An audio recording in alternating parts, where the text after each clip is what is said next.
بەناوی خوای بەخشندەی میهرەبان بینەرانی ئازیز و خۆشەویستی کەناڵی ئاسمانی پەیام ئازیزانی بەرنامەی ڕچەی زانایان السلام علیکم وەڕەحمەت الله وبەرەکاتوه بەختەوەرین کە لە ئاڵلقەیەکی تری تازەی بەرنامەی ڕچە لا خزمەتی ئەوەی ئەزیز و خۆشەویستا بین. خۆشەویستان، ئێرە مزگەوتی گەورەی ڕانیەیە کە جەنابی مامۆستای مەرحوم ساڵانێکی زۆر وەکو مودەڕسێکی گەورە فەقێکی زۆری پێگەیاندن کە لەم ڕۆیە دەور و ڕۆڵێکی زۆریان هەیە لە میحراب و مینبەر و مەدرسە شەرعیەکان. ئەویش ڕێزار جەنابی مامۆستا مەلا ئەبوو بەکری بۆسچێنیە. ئەوەی ئەزیز و خۆشەویست لەگەڵمان بن بۆ ئەوەی سەربردەی پڕ لە معریفە و دانایی و پێگەی زانستی زەنەی مامۆستا ئاشنای خۆمان و ئێوەی ئەزیز و خۆشەویستکەین. مامۆستا لە 83 ساڵ تەمەنی کە لە 1981 وەفاتە کات ئەلەو تەمەنە پڕ لە بەرەکەتەی خزمەتێکی یەکجار زۆری بە زانستە شەرعیەکان گەیان. ئێوە لەگەڵمان بن بۆی بزانن وەڕع و تەقوا و دینداری و پێگە و خزمەتی زانای مامۆستا چەند و چۆن بووە. بینەرمان بن.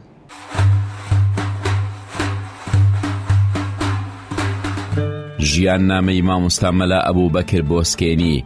ناوی تەواوی ئەبوو بەکر فەرخە ئیبراهیمە، لە عەشیرەتی سەکرە. ساڵی 1895 لە گوندی جیرەی ناوچەی پشدەر لەدایک بووە. لای کۆمەڵێ مامۆستای ناودار زانستە شەرعیەکانی خوێندووە. بۆ خوێندن ناوچەکانی ڕۆژهەڵاتی کوردستان و سلێمانی و هەولێر و کۆیە گەڕاوە. دوجار لای مەلای گەورەی کۆیە بڕوانامەی زانستی شەرعی وەرگرتووە. پاش وەرگرتنی بڕوانامەی شەرعی لە چەند گوندێک بۆتە پێشنوێژ و وتار خوێن و کۆتا شوێنیش بۆتە مامۆستای مزگەوتی سەید قادر لە ڕانیە. مامۆستای کۆچ کردو لەو شوێنانەی کاری مەلایەتی تێدا کردووە. حوجرەی هەبووە و فەقەی زۆر و باشی پێگەیاندووە کە لە هەردوو بەشی باشوور و ڕۆژهەڵاتی کوردستانەوە هاتوون بۆ لای. بە تایبەتی کۆتا مادەکانی وەکو موختەسەر و تەذهیب و بەیضاوی توحفە و جەمع الجەوامعی بە فێقیەکانی گوتۆتەوە. وەک دەڵێن زیاتر لە 30 جار ئەو دەرسانەی گوتۆتەوە. مامۆستا لەوانەکانیدا زۆر ئارام بووە، ڕۆژانە لە بەیانیەوە تا نیوەڕۆ جەمع الجەوامعی دەگوتەوە و پاش نیوەڕۆیانیش تا عەسر فقهی دەگوتەوە و پاش عەسرانیش تا ئێوارە موتەلای وانەی ڕۆژی پاشتری دەکرد. مامۆستا کەسێکی خواناس و زاهید بووە و نوێژی فەرز و سونەتی وەک یەک بووە. هەروەها نەترس و بێباک بووە لە کاتی فتووە و قەزاوەتدا. پاش ژیانێکی پڕ بەرەکەتی زاهیدانە و خزمەتێکی زۆری تەدریس و مەلایەتی لە 12 چواری 1981 لە تەمەنی 86 ساڵیدا لە ڕانیە کۆچی دوایی کردووە، لە گۆڕستانی گردی فەرخەی بۆسکێن بە خاک سپێردراوە. بینەرانی ئازیز و خۆشەویستی ڕچەی زانایان، دووبارە سەلامی خدای گەورەتان لەسەر بێ. خۆشەویستان، جەنابی مامۆستا مەلا ئەبوو بەکری بۆسچێنی ڕەحمەتی خوای لەسەر بێ هەڵبەتە 3 کوڕی هەبوون. کوڕە گەورەکەی کە باوکی دکتۆر کەمال بۆسچێنی کە مامۆستا محەممەدی ناوە بە ڕەحمەتی خواکەوێ فاتی فەرمووە و بەڕێز مامۆستا ئەحمەد کە بڵێن کوڕی ناوەنجیە، دواتریش مامۆستا عەبدوڕەحمان کە کوڕی بچووکی ئەوە لە ژیاندا ماوە. جێمە لە خزمەتی بەڕێز مامۆستا ئەحمەدە سەربردەی ژیانی مامۆستا لە سەرەتای تەدریسی تا و کاتێکە بڕوانامەی زانستی وەردەگرێت لە خزمەتیانە پرسیارەکەین. مامۆستای بەڕێز سەلامی خوای گەورە. عەلەیکم سەلام وەڕەحمەتوڵڵی وبەرەکاتوه. بەر لە هەموو شتێک ئێستا من لە مزگەوتی گەورەی بۆسچێنین. لەبەرچی مامۆستا نازناوی مامۆستا ئەبوو بەکر بۆسچێنی لێنراوە لە کاتێکا لە دایک بووی ئێرە نییە؟ ناوەڵێ من دایک بووی ئێرە نییە، لەبەر ئەوەی کە دەستی کردووە بە مەلایەتیە چەندی دێ کردوون ئەلێرە لە هەموو جێیەکان زیاتر ماوەتەوە دوای ڕانیە لە 48 تا 61 لەبەر ئەوەی بوو. بەڵێ جا پێم بڵێ بەڵێ دەستپێکی خوێندنی مەلایەتی مامۆستای مەرحوم کەی بوو لەکوێ دەستی پێکرد؟ وەڵڵا ئەوەلی خوێندنەکەی لە پشدەرێ بووە بە فەقێهاتی ئەوە وام بۆ جێڕامەوە کاک مەلا محەممەدم کە مەلا شێخ ئەحمەدێک هەبووە لەوە سوێنێ لە پەنا جیرەی ئەوەلجار لەوێ دەستی بە خوێندنێ کردووە، فەقێهاتی و ئەوەی دەستی پێ کردووە. لە دواییدا کە تۆزێک مەسەڵەن بۆلایانی مستعیدی ئەوەی چووە خوێنی لە بیارەی کردووە. سوختاتەکەی لەکوێ تەواو کرد؟ واللهی بزەبت ئەو گیانە وەکو ئەو پێ دەڵێم ئەو مەلام بیستووە کە لە کاکم کە شێخ ئەحمەدی مەلا شێخ ئەحمەدی وەسوێنێ بۆ لە کندی خوێندووە. بەڵێ لە ڕانیەی لە پشدەرێ پشدەر پشدەر چونکە مە خەڵکی گیرەی لە ئەسڵدا. وایە دواتر کە فراژوو بۆ مەسەرەن زیاتر بۆ لای مستعیدی ئەوە چووە زۆر گەڕاوە چۆتە بیارەی لەوێ خوێندووە لە سلێمانی خوێندووە لە ئێرانی خوێندووە لە کن مامۆستامەلا خەلیلی گۆڕەمەڕی کە زەمەلایەکی زۆر مەشهور بووە. لە کام شاری ئێران دەزانێت؟ لە گوندەکە پێ دەڵێن لە میراوە میراوە لە ئێرانی لە جێدیشی خوێندووە بەڵام بەخوای بزەبت ئەوەم ئاگالی ساڵەکانیش نازانیت ساڵ بیان چەند ماوە وانە؟ بام لە ساڵەکانی لەوانەیە لە بیستەکان ئەو مادانی خوێن بێ چونکە زەواجی وەڵڵاهو ئەعلەم لە نیهایەتی بیستەکان لە 29 و 30 ئەوانە کردووە یەکەم جار. لەکوێ؟ لەگەڵ پیاوێکی وەکو ژنبەژنەکە ئەو کاتەی هەبووە ئی ئەسریلان لە پەنا سەرکەبکانە ساڵی سێکان بووە ئەو خێزانەی یەک منداڵی وەک چۆڵە بووە ئەویش ژنەکە لەسەر منداڵی مردووە کچەکەش مابوو هەتا 69 وفاتی کرد دوایوی داچێمەیناوەتەوە. بەڵێ ئەوی سید بوو. سێ کوڕی بوون ئەدی کچی نەبوون؟ بەرەوەڵا کچیشی هەبوون خوشتیمە ئی مردووشێ بوون بەڵام ئێستاش خوشکێکمە ماوە خۆشێکی دیشمان لە 2007 مانجی 2007 وفاتی کرد. بەڵێ زامامۆستا پێم بڵێ ینی ئەگەر لە بیرت بی زۆر باشە بزانین ئەو مامۆسانێکە لە کنی خوێندینە شێ بوون. معلوم وەکو پێم گوتی لە کن مامۆستا مەلا خەلیلی میراوێ خوێندووە ئەوەی مەلا لە بیارەی خوێندووە جا نازان مامۆستا مەلا عەبدولقادر بووە یا ئێشیدی بووە لە سلێمانی خوێندووە. ئەو جار بۆ خۆشم گوێم لێ بوو ساڵێکی مەلاک نەخڵ بوو لە سلێمانیە ناوی مەلا عەزیم بوو خەڵکی ماوەتان بوو لە ئەسەددا فەرمووی ئەمن لەکن بابی ئەوم خوێندووە لە ماوەتێ ئەوە قسەوی دەیجەرمەوە. ئاخر مادەشی لەکن مامۆستا مەلا محەممەدی دەرگەیشی خوێندووە لە نورەدینی پشدەرە کە مەلایەکی زۆر چاک بوو. ئێستا کوڕەکەی مامۆستا مەلا محەممەد هەر بە ناوی بابی کراوەتەوە محەممەد ساڵە و ئاخر مادەشی لەکن مامۆستای کۆیە خوێندووی ئیجازەی هەر لێوێت ینی ڕۆژتە کۆیش باڵێ لەوێ ئاخر مادەی لێ خوێندووی. ساڵی چەند بوو کە ڕۆژتە ئەوێ دواتر ئیجازەی لە خزمەتی مامۆستای گەورەی کۆی وەرگرت؟ هەر نهاتی 29کە و 30 وا بووە هەر لە خزمەتی ئەو ئیجازەکە. ئارێوەڵە ئیجازەکەشی هەر ئەوەندەی بگوتۆ ئەو کاتە ئەتو چەند بووی؟ ئەمن ئەو کاتی هەر نەبوو چونکە موالی چلەکانم بەڵێ ئەمن مالی کچلەکان بەڵام خێزانی یەکەمی ئەو شۆڵێکی بووە ئەویش لە 69 وفاتی کرد. مامۆستا کە لە کۆیە بووە لەوێ دەماوە هەدی فەقێ بوو فەقێ بوو دەماوە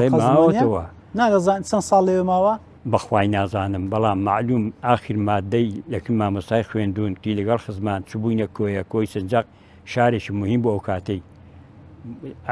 هاتینەوە بە چنارۆکی مامۆستاش هاوینان دەهاتە چنارۆکێ مڵک و شیوای هەبوو تیم خزمینە ئەوە بڕۆن دەستم دەستی مامۆستای ماز دەکەم توی دەستم ماز کردم مامۆستا جا ئەمن دەبێ هاتووم ئیجازەشم دەهەیە جاکتی ئیجازە هەر ئەوە دی حەفدێک شتێکتینە کوتی ئەمن هەر ئەوەن دەوێ بڵێ ئەجەستوکە تیوەڵا کاکە تو لە مێژەی ئەوەی ئەجەستوکە دەستم ماز کردو خافیز مامۆستا شایدی ئەوەی لە بۆ دایە کە مامۆستا ئەهل بەبەوەی کە ئیجازە پێ ئەوە قسەی خۆیەتی ئارێ وەڵاتی ئەجەستوکە دوا بە دوای ئەوە کە مامۆستا لەوێ ئیجازەی وەرگرت پاشان ماوە یان گەڕاوە؟ ناگەڕاوەوە ژنی هیناوە و لە سەرکەبکان بوو بە مەلا سەرکەبکان مەلایەکی دیشی لێ بووە بەڵام ئەو کاتەی ئەو گوندە دوو مەلای لێ بوو. ئەوزە مامۆستا با پێش ئەوەی بگەین ئەوەی کە مامۆستا دوا مەرحەلەی ئیجازە وەرگرتنی و مەلایەتیکردنی با کەمێک بگەڕێنەوە باسی مامۆستای باوکم بۆ بکە لە ماڵێ ئەو ئەوەندەی کە حەریز بوو لەگەڵ تەدریسا دەڕۆیشتە بۆ نمونە لەگەڵ کۆکردنەوەی زانستی شەرعی بوو لەگەڵ گوتنەوەشی هاوتەریب کردین لەگەر ماڵی چۆن بوو؟ ڕێک پێک بوو ئەوەندەی کە بزانین مامۆستا با بڵێن ئەو مزگەوتێک کە بۆی چۆ بەر لە مزگەوتەکە مەدرسەی داناوە، یعنی زۆر عاشق و شەیدای تەدریس بووە. عاشقی لێگوت ئەگەر فەقێ و مەلا نەمێنن دینیان زەعیف دەبیان نامێنێت، چونکە دین بە عیلمە، دین لەگەڵ عیلمە. بۆ یەکسەر کەوتی حجرم بۆ دروستکە، حجرەکە ئاسانتر بوو بەڵام مزگەوتەکە مهمتر بوو، زۆرتری دەویست. حەجێش و بێ ئللا دێشێکە کەم لێمەوە بێتەوە دەنا ئللا تەدریسی هەبووە. چت لە بیرە لە بیرەوەرەکانی مامۆستای باوک کە باسی کردوێ لە ماڵێ لەگەڵتان؟ بەڵاشتم زۆر لە بیرە، بەڵام ناکرێ ئینسان هەموو قسە شتێکی بڵێ، بەس بە ئەم پیاوێکی دنیانەویست بوو و هەروەها خەڵکیش کە بابم لێرە بووە بە زۆری شێخ حوسێن یارمەتی داوە، بۆ خۆشمان زراعەتمان کردووە، گاو گۆلیشمان هەبوو. ئەو شێخ حوسێنە چێ بە ناوی دێ؟ شێخ حوسێنی کوڕی حاجی سەید گوڵی، کوڕینەوەی شێقادی سندۆڵان، پیاوێکی ئەو مڵکە عایدی وە بۆ ئێرە، بەڵام لەگەڵ مەلا ئەوانەش بەڕێز بوو.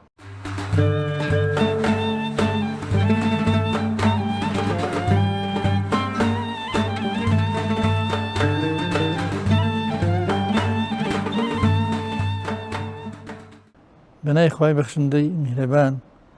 ئەمن دەمێ بەخشی مامۆستا ئەبوبەکری پێم بەڕەحمەت بێ کە بە زۆری لە ئەوەی کە من بینم دێ لە ڕانی بووە، وەختێکی ماڵی چۆوە بۆسکێنی. جا مامۆستا ئەبوبەکر پیاوێک بوو لە پشدەر بیتوێنان پێی تێدا نەبوو عالمی وا چاک، ئەوەندە عیلمی هەبوو، ئەوەندە عالم بوو. جا ئەمە بە زۆری لە ئاخریدا خوێندنەکەم لە لای مامۆستای بوو، لەبەرەوەی کە مامۆستا دائیمەن لای جەمەل جوامع و ئاخیر ماددانی دەبووتەوە، بەڵام سیفەتێک لە سیفەتە چاکانی ئەوە بوو ئەوەندەی قورئان خۆش دەویست، هەر کەسێکی هاتپا و بیتوە من دەرسی تەفسیری دەخوێنم بە تایبەت بەیزاوی، ئەوە ئەکسەر جێی دەکردەوە. کردبوومانە دەڕومەسە دەمانگ مامۆستاچی وچێ لە تەفسیری دەخوێن بەیزاوی دەخوێن دەستی جێی دەکاتەوە. جا مامۆستا ئەبوبەکر خوا عەفوی خوا دائما خەریکی تا بە زۆری لە ماڵی لەکن بەری ئەو بەردەی ئێرە بوو. لەوێڕا کتێبەکەی بە باوەشەوە دەکرد دەهات بە مزگەوتی گەورە. ئەمن لە ئاخریدا وەڵڵاهی ئەو فەقیرە زۆر زەحمەتە، هەموو ڕۆژێ ئەو ڕێبازە دوورە و بەناو بازاڕیدا و بە پێیان دەهات هەرە وەڵڵا یەکتم مامۆستا بۆ شتێک نەکەیتی چۆن ئەمیش لێرە بووم لەو مزگەوتی مەلا بووم، وەڵاتم وەرە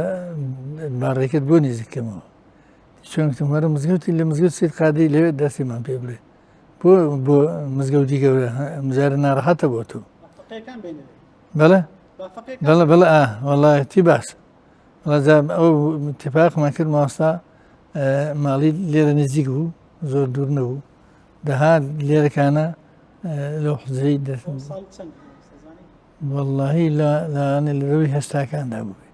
ئەمن وەزا من لەو مزگەوتی دەوری 15 ساڵی لێرە بووم، وەڵڵاهی جا چەند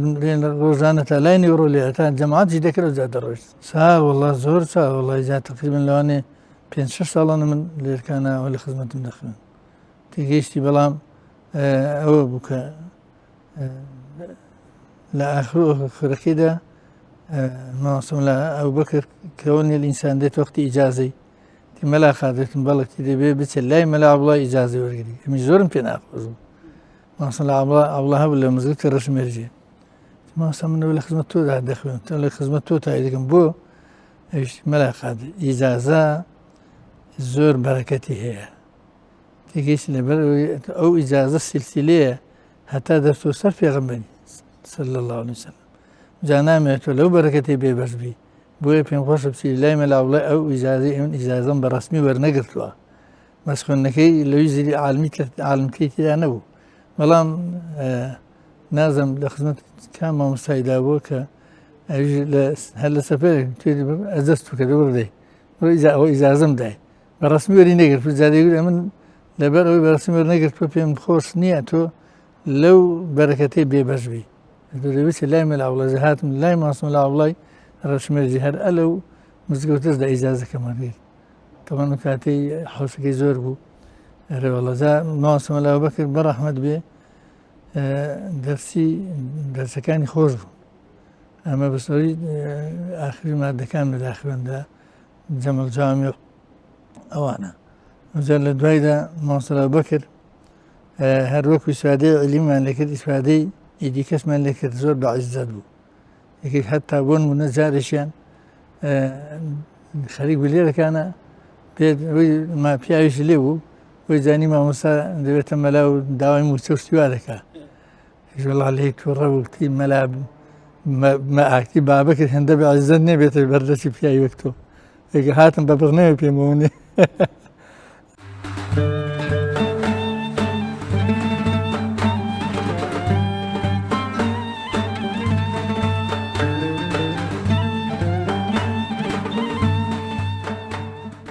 بسم الله الرحمن الرحيم الحمد لله وصلى الله تعالى وسلم وبارك على رسول الله محمد وآله المهتدين بهداه من الصحب والأزواج والقرابة والتابعين لهم بإحسان إلى يوم لقاء الله والله مسألة زور دەستخۆشی دەکەم لە برای بەڕێز و خۆشەویستم کاک جەوهەر بڵباس کە هەڵدەستێ بە سازکردنی ئەو بەرنامانە لەبارەی زانایان چه زانانێک کە کەوتونە تەمەنەوە هاوچەرخن چه زانانێک کە بە ڕەحمەتی خوا چووە بەڕاستی من زۆر دەستخۆشی لێ دەکەم چونکە ئەوە دەکا زیندووکردنەوەی ژیاننامە و هەڵس و کەوت و ئاکار و خزمەتی ئەو مامەسایانە خوا پاداش دەداتەوە خۆی پەروەردگار لە تۆش و لە هاوکارانیشتی قوبوڵکە بەنسبەت مامۆستا مەلا ئەبوبەکر کە هەر بە مامۆستا مەلا ئەبوبەکری بۆسکێنی مەشهور بوو هەرچەند مامۆستا کەمال دکتۆر کەمالی نەوەی دەڵێ بە مامۆستا مەلا ئەبوبەکری گیرەیش هەر ناسراو بووە چونکە لە ئەسڵدا خەڵکی گیرە دەیەکە لە پشت قەڵازیەوە لە پشت دەرێ و ماوەیشیش لە ڕانیە بووە مامۆستا مەلا ئەبوبەکر ئەوەی کە من دێتەوە یادم چونکە مامۆستا ئەبوبەکر لە پلۆپای بەرز و بەرزترکە لە ساڵی 1970 زاینی سەدەی ڕابردوو کۆچی دوایی کردووە منیش لە 76ەوە واتە 76 زاینی لە سلێمانی خوێندومە ئەو 5 ساڵە ساڵی یەکەمی لە 75 تا 4 لە ڕانی خوێندم لە پەیمانگای ئیسلامی ساڵی یەکەمە بووە هیچی ناوەندی دوایی لە دوای نێوەندیەوە دوایەوە کە شۆڕش ڕووخا و هەرەسی هێنا ئێمە چووینە سلێمانی 6 ساڵ لە 76 تاکو هەشتا لەوێ بووم جەنابی مامۆستا مەلا ئەبوبەکری لە هەشتاوی گۆفاتی کردووە ئەوەی کە من دێتەوە یادم لەو دیمەنانەی کە بینیومە ئەوەیە مامۆستا مەلا ئەبوبەکر لە مزگەوتی گەورە نوێژی دەکرد ئەو نوێژ و تاعەتی لە مامۆستا مەلا ئەبوبەکرم بینیوە ئەو کاتە لە مامۆستایەکانی دیکەم نەدەبینی بە تایبەت چوونە ڕکوعی چوونە سەجدەی مانەوەی لە نوێژدا و زۆر بە تەئەنی زۆر بە شوێنەیی وەکو خوا دەفەرمێ وقوموا لله قانتين یان کە دەفەرمێ قد أفلح المؤمنون الذين هم في صلاتهم خاشعون بمعنای کەلیمە قنوت و خشوعم لە مامۆستا مەلا ئەبوبەکردا دەبینی واتە قنوت وەکو زانایان دەڵێن لە ڕووی جموجۆڵی جەستەییەوە و خشوعیش لە ڕووی باری دڵ و دەروون و ئەوانەوە و مامۆستا مەلا ئەبوبەکر ئەو کاتە زۆر ناسراو بووەوە کە پیاوێکی وەزانایەکی زۆر ڕاستڕەوە حەقبێژە خەڵک زۆر متمانەی پێدەکرد دێتەوە یادم کە دایانگوت کاکە گەر شتێک دەبوو کێشێک کاک پرس بە مامۆستا ئەبوبەکری بۆسچێنی بکەن و مامۆستا مەلا ئەبوبەکر دیارە مجازی مامۆستای گەورەی کۆیە بووە مامۆستا مەلا محەممەدی کۆیی کە عالمیشی زۆر گەورە و ناودار بووە و وەکو بیستومە مامۆستا مەلا ئەبوبەکر خوا پلۆپای بەرز و بەرزترکان لە زۆر شوێنان خوێندوێتی و لەگەڵ مامۆستا مەلا حوسێنی دەشتێوی کە من ساڵێک لە حوجرەکەی بووم لە ساڵی 79 زاینی سەدەی ڕابردوو لە حوجرەکەی بووم لە مزگەوتی مەولەوی مامۆستا مەلا حوسێن پیاوێکی زۆر خواناس و زاهید و عالیم و فەقیه جا بۆیان باس کردوم کە لەگەڵ مامۆستا مەلا ئەبوبەکر ڕەفیق و دۆست بوون بەڵام مامۆستا مەلا حوسێن بە مامۆستا ئەبوبەکری گوتۆ مامۆستا دیار مامۆستا مەلا ئەبوبەکر دەبێت لەو بەتەمەنتر بوو بێ و ڕەنگە دەستیشی لا خوێن یاخود سوودی زانستی شەرعی لێ بینی بێ بۆیە پێگوتۆ مامۆستا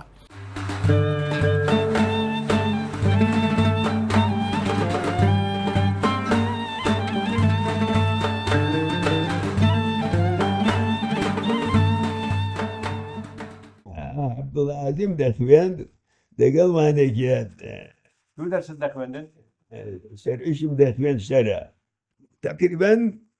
4-5 مانگان لەوێ بوو وەڵام مامەسەمەلا بەکری ئەمە عەبدوڵازە بزۆن مەلا حەسەنی عەبدوڵازی دەخوێن مەلا ڕەسووی عەقایدی نەسەفی دەخوێن پیاوی ساک بوو پیاوێکی بە حەوسەلە بوو زۆر پیاوی ساک بوو یان دەگوت مامەستا مەلا ئەبوبەکری گیرەیی ئیستعدادی هەموو مادەکانی هەبوو باسەواد بوو تەبیعەتێکی چاکی هەبوو ئەز دەکەم پەوای شۆڕەی دەبەردا بوو لیباسی ڕەوحانی تەبیعەتی زۆر چاک زۆر دەرەجەیەک پیاوێکی زۆر بە ڕوحم و قسە خۆش و زار بە پێکەنین و زۆر متەقی بوو وەڵای تەمەنی پێما 56 ساڵێک دەبوو کوڕێکی مەلا محەممەد ئەو لە نێو فەقیانی دەخوێن جاجات دەهاتەوە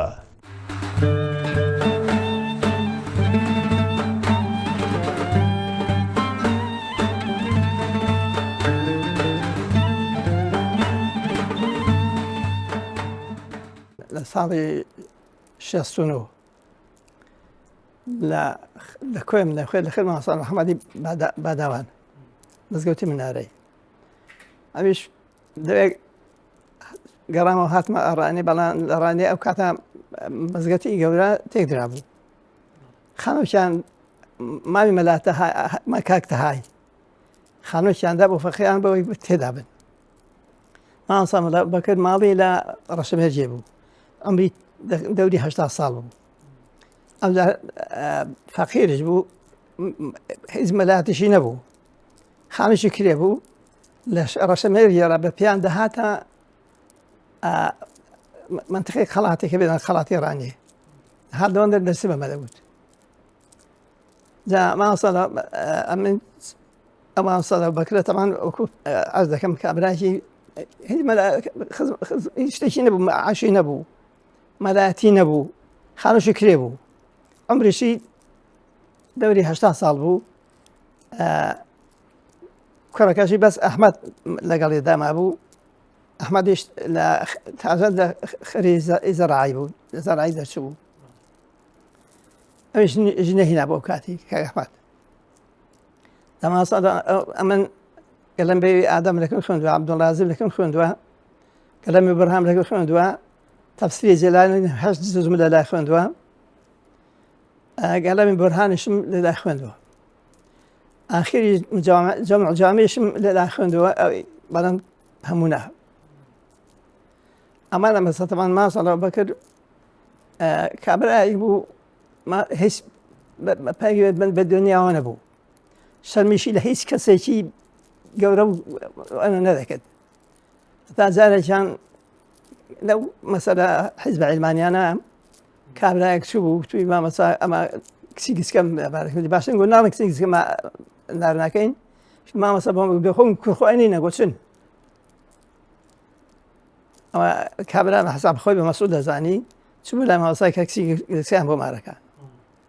مامۆستا دەبەر ئەوەی کابرایەک بوو منەتی بەوانە نەبوو تا خۆ گەورەیان کچکیان نازانم چییە خۆم گۆ کوڕخوانی نەبوو لە بۆ خەڵکی خەرابە بوو موساکە هەڵوێستی مامۆستا ئەز دەکەم مامۆستا کابرایەکی ئەنی فەقیر بوو هەر هیچ وانەکێکی نەبوو نە مەلای گوندی بوو نە مەلای مزگەوتێ بوو نە تەمان کوڕەکەی مەلا محەممەد ئەو نەبوسکێنی مابووە بە حساب بە نای مەلا بەش مەلاتیش بەس ئەوەندە داوتنە مەلا دەن هیچ لەگۆڕە نەبوو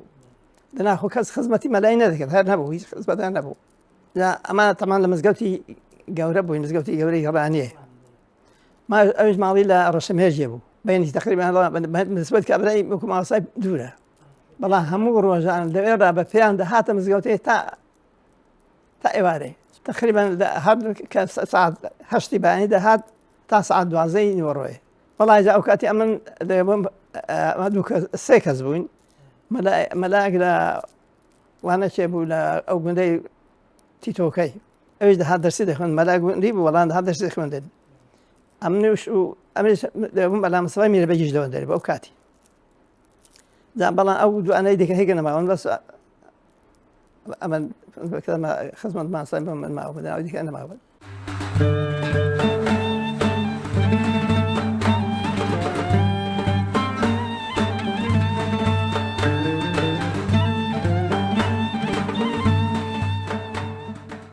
قال تعالى في كتابه الكريم: بسم الله الرحمن الرحيم، إنما يخشى الله من عباده العلماء إن الله عزيز غفور. ما مسا لا أبو بكر خوالي خوش بو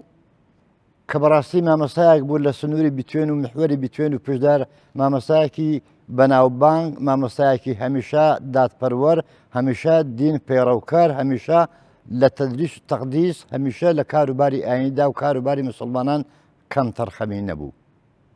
هرسن دا من بخوم قتابي سرطاي لو مزقوتي رانيا كخوم لكنو من أخوين لكن ما مساملا أحمدي دوغومان لخزمدوم أخوين استعارم أخوين برام لا مدرسة كام ما مسا ملا أبو بكر رحمتي بروي وأبرد ما مساملا أحمدي دوغومان كري ما مساملا سيد سليماني لغل ما مسا أحمدي باغلي لخزمدويان أخوين إمش منيش لخزمدوان داغوم ما مسا بياوكي زور متدين بياوكي زور بتقوى بياوكي زور زانا مرجعيكي تواو لمحوري بتوينو بجدار بو كاروباري آيني بو قطابي بيقاندني قطابي بو مسائل حكم وأحكام وفتوى شرعي لهم لا يكوى ما مسا دريغين أكردو همو كاتكاني بيجنوجي دوانوجي أخصنو سرق بو خزمت كردن بم دين بيروزي ببي مقابل وببي برامبر ما مسا دائما اوی له همو گرینگ تر او بو کما مثال لو سردم دا که سردمی آغانشین بو سردمی کویخانشین بو سردمی به یاسا حکم بو کچی لگل او دا ما مثال برانبر بحکم و احکام شرعی برانبر بکاروباری کوملایتی مسلمانان بپی برگکانی یاسای شرع زور پیاوکی نترس پیاوکی گل بهیمت پیاوکی زور وریا پیاوکی زور آزاو رشید و چالاک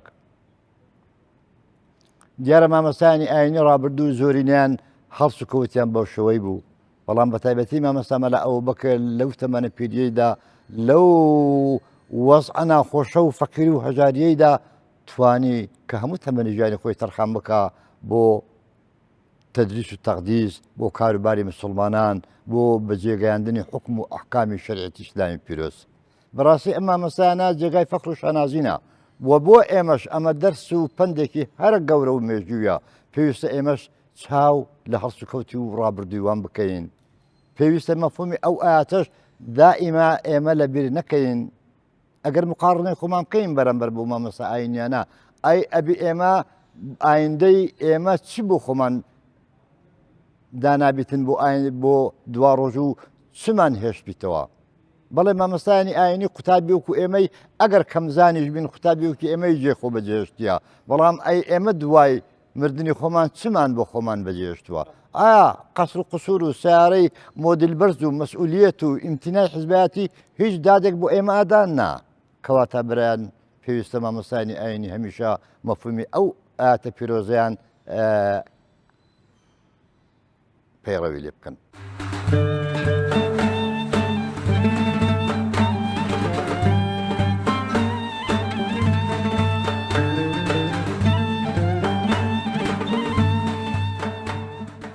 ئەومەدا ئەبوو بەکرە بیداتی خوێندنی لەبە شوێنێ بووە لەبە شوێنێ قورئانی پیرۆزی دەکەنمەدا شێخ ئەحمەدی خوێندووە ئەوجار عیلمەکانی دیکەشی وەرزە بابەتەکانی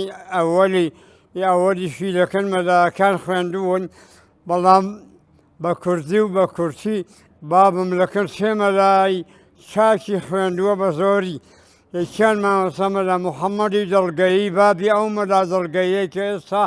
ماڵی لە ڕانیەیە مختصری لەکن خوێندووە لەکنی خوێندووە پیاوێکی زۆر شەریف و زانەش بووە دووەمین لەکن مامەسەمەدا خەلیلی گۆڕەوەمەری خوێندووە کە عالمێکی زۆر گەورەی ئێرانێ بووە کاتی خۆی عالمێکی گەورەی ئێرانێ بووە بابم لەکنی خوێندووە ماوەیەکی زۆری لەکن ماوەتەوە و دوایش لەکن شێخی بێژوەی خوێندووە شێخەمینی بێژوێ کتێبی جەم و جوامع کە ئاخر مادەی خوێندەکانە لەکن شێخی بێژوێ خوێندووە بۆیە لە هەموو کتێبەکانیشی زیاتر گوتۆتەوە دیارە گوتراوە کەسی جوار جەم و جوامعی گوتۆتەوە بابم گوتوویەتی هەموو بەرەکەتی شێخی بێژوەیە کە من ئەو کتێبەم لە لای خوێندووە و هێندەم گوتۆتەوە لە کنەمی بخوێندووە و مامۆستایەکی گەورەی دیکەش کە بابم لە کنی خوێندووە مامۆستای کۆیە بووە زۆریش لە کنەوی ماوەتەوە ماوەیەکی زۆر لە کنەوی ماوەتەوە و مامۆستای کۆیە زۆر لێ ڕازی بووە لە گەڕنەوە کە دەڕێن مامۆستای کۆیە دوومە لە ئەبوو بەکری لەکن بوون یەک خەڵکی منتیقەی پشتبەرێ بووە بابم بووە یەکیش خەڵکی منتیقەی هەولێرێ بووە لەو دوومە لە ئەبوو بەکرانە زۆر ڕازی بووە دوایە بابم داوای ئیجازەی لێگرتووە ئیجازەی داوەتێ بە سەفەوی کتێتە من ئیجازەم بە سەیران ناوێ بەڵکو بە سەفەوی ئیجازەکەم بدەیە و ئەمش ئیکتیفای پێ دەکەم مامۆستای کۆش کوێتی وەڵا جاءتوو زۆر لە مێژدە ئیوەی کەوا ئیجازەت دەمێ ئەمن ئەوە 100 جار ئەدەست بکە ئەوە 100 جار ئیجازەم دا تۆ لێ دەڕازیم و ئەتوو قابلیەتی ئەوەت هەیە کە ئیجازەی لە من وەربگری و مەلای و قابلیەتی مەلایەتی و قابلیەتی دانیشتن و تەدریس و تەقلیدت هەیە بابم ئەوە شێوەی دەکەن ئەو مامۆستایانەی خوێندووە زۆر بە چاکی دەکەن ئەوانەی خوێندووە ژیانی چی ژیانی خۆشی هەمووی سەر چاپا سەرف کردووە لە دەرزگوتنەوە و تەدریس لە هەر شوێنێکی بوو بێ دەرزگوتنەوەی هەبووە و تەدریسی هەبووە جارێکی لە سەرکەپکان بووە تەدریسی هەبووە و فەقەی زۆری هەبوون ئەو جار هاتۆتە ئەو بۆشکێنەی ئەو بۆشکێنە مزگەوتی لێ نەبووە بابم پێشی مزگەوتی حودرەی دروست کردووە بۆ فەقەیان حودرەی ڕاگرتووە و فەقەی دەرس پێگوتوونەوە ئەو جار لە دوایە قسەش تەگویری مزگەوتیان کردووە مزگەوتیان دروست کردووە و بۆ سەردەگەی جمعە و جەماعەتێ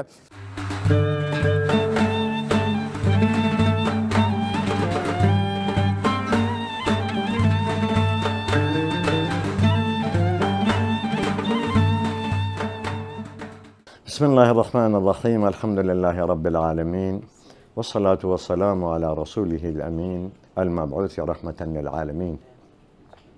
خۆشحاڵم لە ڕۆژێکی ئەو ڕۆدا کە خوا پەیوەردەگار تەمەنی پێداین و بتوانین یادی مامۆستایەکی گەورە و بەڕێز و عالمێکی زانا و دانای کورد لەو ڕۆدا باس بکەین و یادوارەکانی بۆ مسلمانان بڵاو بکەینەوە من لە کاتی خۆ کە فەقێ بووم لە خزمەتی جەنابی مامۆستای کۆمەڵە فەقەیەک بووین ئەو کاتی بەو شێوە نەبوو زروف لە حجرەیەکی دابوون حجرەکە وەکو پاشخانێکی مزگەوت وابوو کۆمەڵێک لە فەقەی لە خزمەت دابوون بەڵام مامۆستا ئەو کاتی زۆر بێتاقەت بوو ئێمە من و مەولای عەبدوڵڵای پردمەمکەی و مەلا عەبدی مەرگەیی و چەند فەقی ئەوەیەکی دیکەش لەوە خزمەتی بوون کە بەڵام هەموم لە یاد نەماون شێوکی دیکە لەگەڵدا بوون هەر ئەوەندا ئەوم لە یادماوە من لە خزمەتی دابوون جەمع جوامعم دەخوێند جا مامۆستا زۆر عالم بوو بە تایبەتی لە جەمع جوامع زۆری حەزەدا گوتنەوەی جەمع جوامعی دەهات ئەگەر فەقەیە کاتپایە کوتپایە جەمع جوامعی دەخوێنم ئەگەر تواناشی نەبادێ گوتمێنەوە زۆری حەزی لە ئەوەی جەمع جوامع بوو من جەمع جوامعم لە خزمەت دەخوێند بەڵام ئەو کاتی سەردەمەکەی وا بوو تازە بەیانی 11 ئازار دەرچوو بۆ خەڵک دەترسا و فەقێ و شتیوالەکەنەکەم دەهات ئەمە ماینەوە لە خزمەتی هەتا ماوەیەکی زۆر و دەرسمان لە خزمەت خوێندن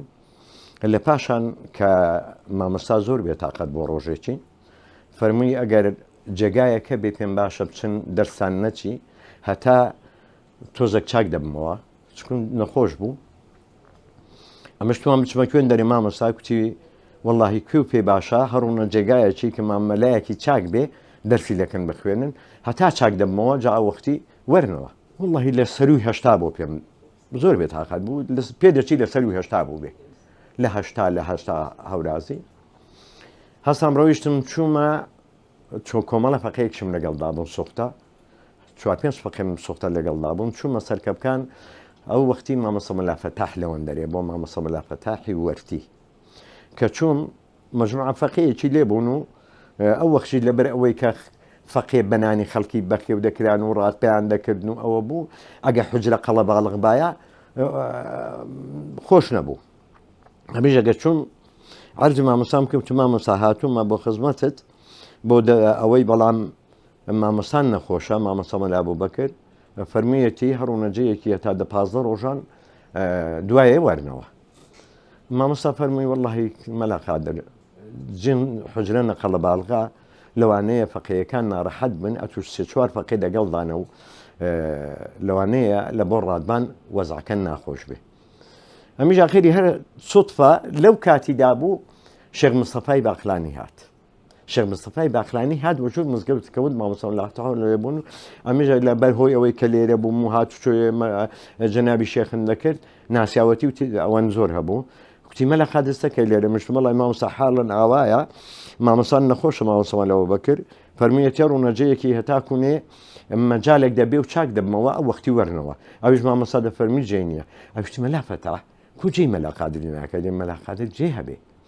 شکی یا شێخ فەقەی زۆر لەگەڵدانە کوڕێکی خوا کەریمە ڕستق لەسەر خوایە بیان هێڵنەوە خوا کەریم وەڵا فەرمووی باشە 15 ڕۆژان لەوێ بووم چەند دەرسێکم خوێن لەوەندەرێ دوایە مامۆستا الحەمدوللا چاک بۆ و خواشفای بۆ نرد و هاتینەوە بەردەوامی لە خزمەتی و دەرسمان دەکەم دەخوێن و هەتا ئەوەی بوو. مامۆستا تشریفی لێرە بوو ماڵەکەی لە ڕانیە بوو ماڵی لەلا کن پولکەی هیوای بەو بەریەوە بۆ خانوویی قوڕی گوچکۆڵەکانی هەبوو بخۆ بە داگمەلاژ نەبوون بەیانیان زوو دەهات کە جاری وە هەبوو زۆر بێتاقەت بوو ئەلێرە سەر نەدەکەوە چکون لەوێ هەورازێکی هەبوو لە پاش مزگەوتی حجرەکە بوو دەبوو هاتپاوەن دەرێ کە بێتاقەت دەبوو هەندێک توم و شتیوای لێبوون جۆگای ئاوێک بێوێدا دەڕۆیشت و مام عەلی درێژە بۆ عەلی درێژ پیاوێکی معقولی شار بوو دەهات لە کنێویدا دەنیشت استراحەتێکی لێکرد ئەو جا سەر دەکەوت دەهات بۆ دەرس خوێن دەرسگوتنەوەی.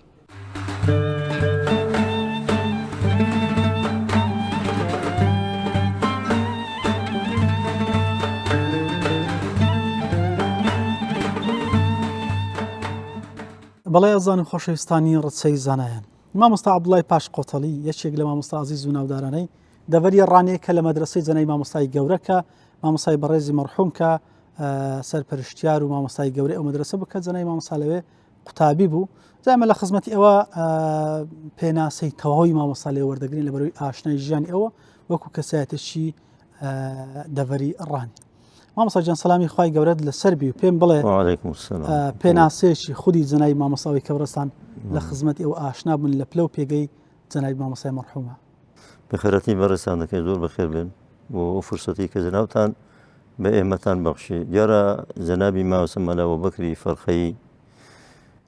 ئێمە ئەوەی شارەزابین و لە ئەهلی مەنتیقەی کە بیستمانە دیارە تەمەنی مامۆستای گەورە بوو کاتی کە ئێمە دەستمان بە خوێن نەکردووە بە ئینسانێکی وەریع و متەقی و عالمێکی مەشهوور لە حەوزی بیتۆن و پێشدەر الحەمدوللا مامۆستا خزمەتێکی باشی بە خەڵکی وڵاتەکەی کردووە. دیارە منیش لەو مەدرسەی بووم کە ئێستا لە ڕانیە کە لە ڕانی ئێستا کە قسە دەکەین ئەو مەدرسەیە لە مزگەوتی گەورە بوو بەڵام پێشەوەی ئەمەل بێمەوەتە ساڵەکانی 1970 مامۆستام هەر دەناسی چەوان پێکەوتوو لە خزمەتی بوو بەڵام وەکو قوتابی هەروەکو ئەوە چۆن دیمەنی مامۆستامان دەدەی خەسوو کۆتەکەمان دەدەی مامۆستای وەر و تەقوایەکەمان دەدەی ئەوە بەڵام دیارە لە ساڵانی حەفتا لەوانە بەدواوەتر کە هاتینە ئەو مەدرسەی من لەو حجرەی بووم کە مامۆستا دەستی دابێت لە خزمەت مامۆستا مەلا عەلی مەرگەی کۆمەڵی فەقێ بووین لە خزمەت مامۆستا مەلا عەلی ماندوو خزمەت مامۆستا مەلا عەلیش دیارە مختصری دەخوێت لە خزمەت مامۆستا ئەبوبەکری ڕەحمەت لەو لێرە لە ڕانی مزگەوتی گەورە چکار لە ڕانی دوو مەدرسەی تێدا بوو یەکیان مزگەوتی ڕەشەمێرێک مامۆستا مەلا عەبدوڵای کونەفلووسەیی ئەوی مەدرسەی بەردەوام هەر هەبوو الحەمدوللا و مامۆستا مەلا ئەبوبەکر دیارە مامۆستا مەلا ئەبوبەکر عام و خاصی مەتخەی دەیناسی کە ئینسانێکی بە هیممەت بووە لەسەر دینەکەی دیفاعی کرد لەسەر حەق و لەسەر حەقی زۆر موسیر بووە یعنی خەڵک باسییان دەکرد وەکو عوامی خەڵک کە مامۆستا زۆر متەقیە زۆر مەسەلەن لەسەر دینەکەی دیفاع دەکا یعنی حەڵاڵ و حەرام بە جوانی بە خەڵکی گەیاندووە پیاوێکی باش بووە هەوسە کەوتێکی نەرم و جوانیشی هەبوو مامۆستا ئینسانێکی بێهەوا بووە و ونەوێ مامەسەمە بەکرێک کابراایك بڵێن کا خاوەنی علمێکی باشیش بوو بێت تەکەبورێک فیزیک شتێکی هیچ ئەوەی نەبوو یعنی ئینسانێکی بەسیط یعنی بە بەسیطی خۆی نیشانەی ئینسانێکی خاکی ئینسانێکی خاوی بوو ماسەوە بکرد ئینسانێکی خاکی بوو و نەبێ بڵێ ئینسانێک بێ خوا نەخواسە تەکەبورێک فیزیک شتێکی هەبێت لە ناوعالماندا دیاریش بوو عالمێکی مەشهور بوو لە مەنتیقەی زۆربەی شوێنەکانی مەلاتی کردووە بەتابەتی لە شا گوندی سەرکەبکان کە لە مەنتیقەی ئەڵشێتی هەکوێ لەو گوندەش مەلاتی کردووە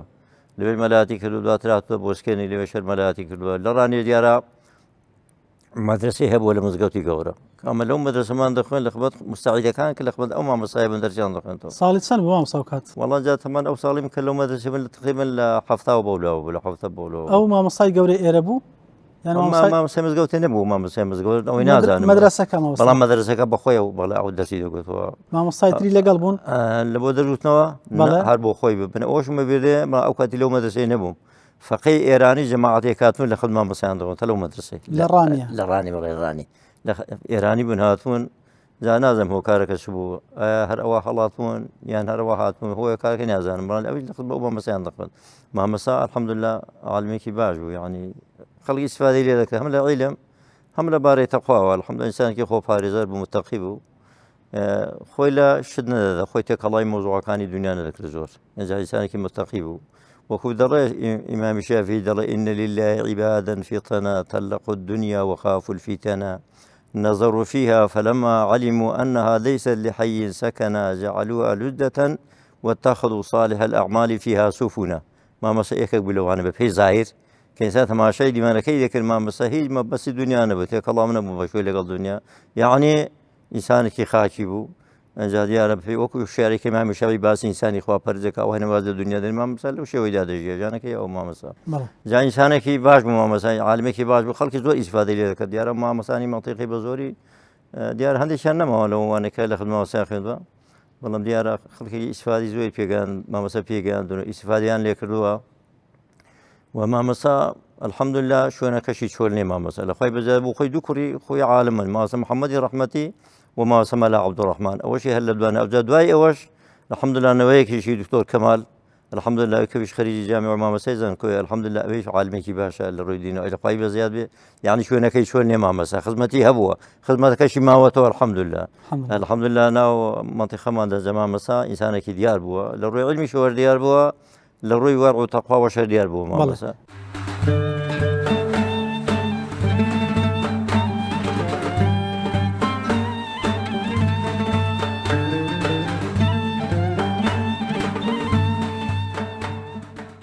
بەڕێز دکتۆر کەمال بۆسچێنی کوڕەزای جەنابی مامۆستای مەرحوم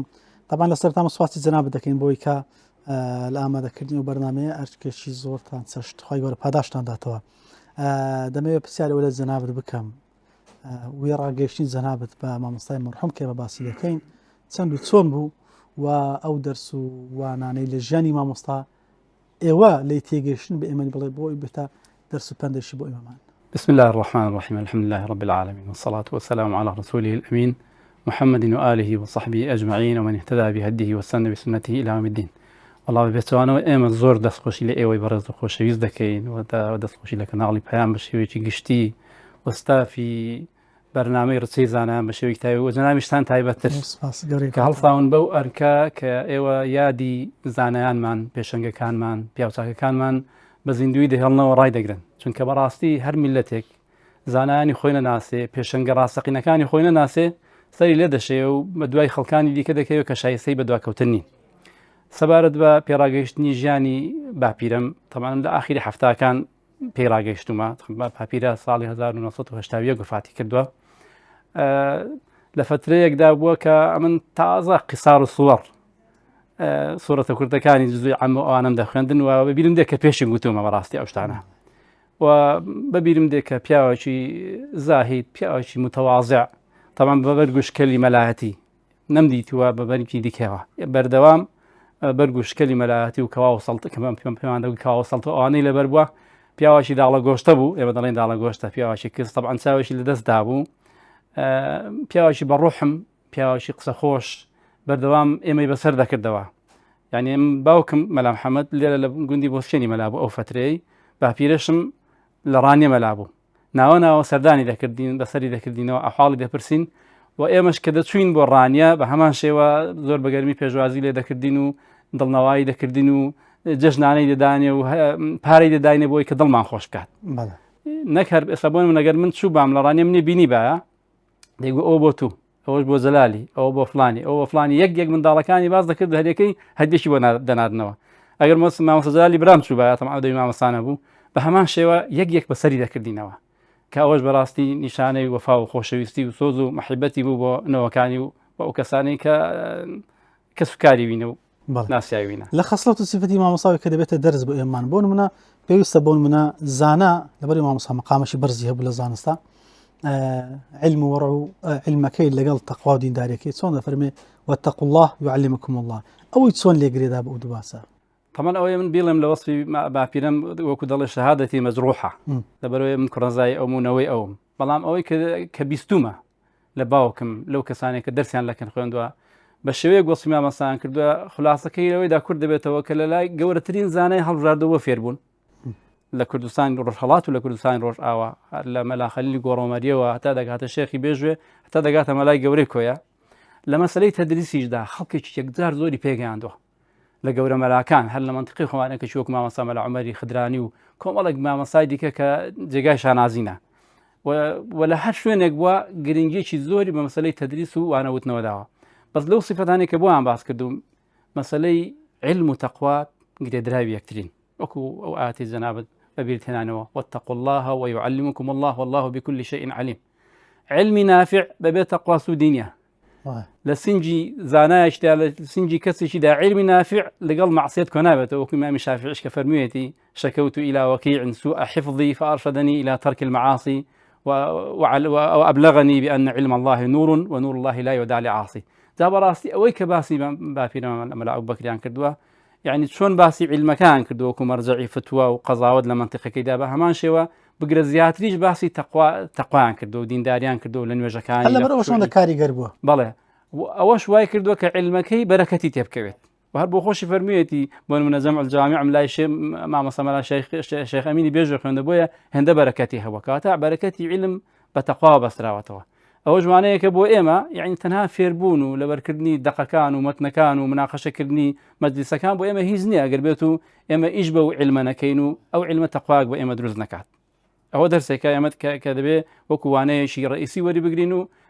بەوە نەخافڵێم بڵێ وەڵا شتمان زۆر لەبەرە یان شۆر زۆر دەزانین یاخۆ فەسیحین یاخۆ خەڵک دەمان باتە لای سەرەوە دامان دەنیشێنێ ئەوە وانەیە کە پێویستە هەمومان فێری بین و لەگوێی بگرین بە تایبەتی مامۆستانی ئاینی لە سفەتی مامۆستا وارد بوو بەڵێ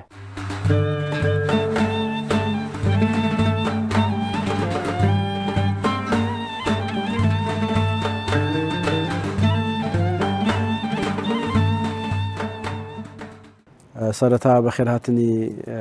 جنابتان دەکەین بۆ ئەو بەرنامە جوانەی کە لەسەر کەسایەتیەکی گەورەی دەڤەری ڕاپەڕین اختیارتان کردەوە ئەم جارە کە مامۆستای مەرحوم مامۆستا مەلا عوبەکری بۆسکێنیە کە بە مەلا عوبەکری گیرە یان بۆسکێن مەشهورە دەستان خۆش بێ کارێکی زۆر باشتان کردووە هەرچەندە لە ڕاستیدا بەرنامەکە زۆر تاخیر بووە لەبەرەوەی مامۆستا لە کۆتایی سەدەی 19 لەدایک بوو لە ماوەیەکی زۆرە مردووە ینی لە سەرەتای هەشتاکان مردووە وەفاتی کردووە خی گەورە لێی خۆش بێ بۆیە لەوانەیە وەک پێویست بەڵگەکان وەک پێویست نەمابن بە تایبەتی فەقیەکانی مامۆستا ئەوانەی لە لای مامۆستا خوێندویانە بەشێکی زۆری فەقیەکانی کە مەلای باش بوون لە منطقا لە دەرەوەی دەڤەری ڕاپەڕینیش ینی لە حتا لە ئێرانیش لە کوردستانی ئێران لە منطقەکانی دوور لە باڵەکایەتی لە زۆربەی شوێنەکان مامۆستا فەقی لەلا بوون لەبەرەوەی مامۆستا مەرجعێکی گەورە بووە عالمێکی گەورە بووە فەقی لە هەموو شوێنەکان ڕویان تێکردووە بەس بەداخەوە بەشێکی زۆری ئەو فەقیانەی کە لە بەردەستی مامۆستا پێگەیشتون بوون بە مەلا بەشی زۆریان مردوون ئەگینا مەلای زۆر گەورە و باش لەسەر دەستی مامۆستا پێگەیشتون بەڵام وەکو دەڵێن لە نەبوون هەر باشترە و هەر بە خێر بن کە لەو ئاخیرەشدا فریاکەوتن دەستان خۆش بێ ئەو بەرنامەی جنابتان بەڕاستی وەفاەکی کەمە بەرامبەر بە ئەو زانە گەورانەی کە خزمەتێکی زۆریان کردووە بە خەڵکی کوردستان و بە منطقەکانی خۆیان و دەستان خۆش بێ بەردەوام من لەسەری خی گەورە جزاتان بداتەوە طبعا من لە سەردەمی مامۆستا نەبووم فەقین لە سەردەمی مامۆستا لەوانەیە لە کۆتایی تەمەنی ئەودا من لەدایک بوو بمانی بەڵام ئەوەی کە من لەسەر مامۆستا بیستومە کە بابم بە ڕەحمەت بێ باسی دەکرد و مامیشم بە هەمان شێوە باپیرم مەلایەکی باش بووە کاتی خۆی باپیرم فەقی مامۆستا مەلا ئەبوبەکر بووە بۆیە من دەڵێم کاتەکەی تاخیر بووە ینی ئەو فەقێ باشەکانی مەلا باشەکان کە لە سەردەستی ئەو پێگەیشتون وفاتیان کردووە باپیرم بە ڕەحمەت بێ فەقی مامۆستا مەلا ئەبوبەکر بووە لە بۆسکەن لە خزمەتی خوێندووە و کاتێکە حوجرەی لە بۆسکێن بووە بابم بەسەرهاتێکی دەگەڕایەوە لە مامۆستا مەلا ئەبوبەکر کە دیارە مامۆستا جگەلەوەی کە عالمێکی گەورە بووە کەسایەتیەکی کۆمەڵایەتی کاریگەریش بووە لە ناو خەڵکدا قسە ڕۆیشتوو بووە خەڵک قسەی لێ وەرگرتووە و مەرجەعێک تەماشایان کردووە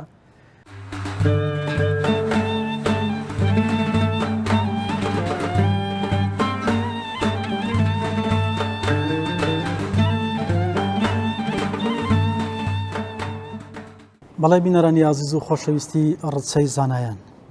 مامۆستا مەلا ئەبوبەکری بۆسچێنی خەزانەیەک و هەمبانەیەکی زێڕین پڕ لە زانست و معریفەت و زانیاری مامۆستایەکی کاریگەر لە زەمەنی خۆی مامۆستایەکی عیملاق لە زانست و معریفەت و دینداری و بۆ خودا سوڵحان ئێمە هێر چەندە لە خزمەتی جەنای مامۆستا بدوێن لەبەر ئەوەی مامۆستایەکی زۆر ناودار کاریگەر مامۆستایەکی بەرهەمدار لە سەردەمی خۆیان بۆی ناتوانین تاوە حەقی خۆی پێ بدەین بەڵام خدا یار بێ لە چاوەڕوانیتان هێلنەوە لە بەشی دوین بەرنامە زیاتر و زیاتر باز لە پلە و پێگە و خزمەتی جەنابی مامۆستای مەرحوم بکەین تا بەرنامێکی تر ئەسپاردەی خوداتانەکەن لە چاوەڕوانی دەتان هێلینەوە لە خزمەتی ڕێزدار جەنابی مامۆستا مەلا ئەبوبەکری بۆسچێنی تاو کات بەخواتان ئەسپێرم خوداتان لەگەڵ